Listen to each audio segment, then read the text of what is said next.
پیر، خواهش. منو پیر صدا نکن. باشه. صدام کن. استاد شجریان.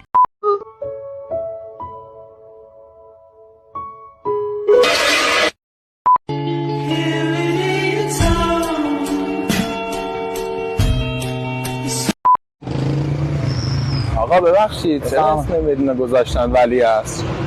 چون که اینجا صبح هیچ خبری نیست. ولی عصر آنابل ترسک نبود، فقط یکم تنها بود. آنابل میخندید توی دلش غمها بود. آنابل خط مینداخت رو صورتش، از چیزی دم نمیزد، همه رو میترسون، از عشق شب نمیزد. ریاضی ها برات آسون کردم، با من بیا. 16 منهای نو کاری نداره که 4 به اضافه 4 منهای 3 میشه 16 منهای 12 به اضافه 12 منهای 9. اینو زدن همیشه اینجا میشه چند اینا با هم میرم میشه 16 منهای 9. تموم شد، حل شد مسئله. اینجا میرسیم 16 منهای 9 تو سر هم، یک میاد اینجا میشه 16 منهای 9 دوباره همون 16 منهای 9. اینجا یه 6 میخواد 16 با 6 جمع میشه 16 10 16 منهای 9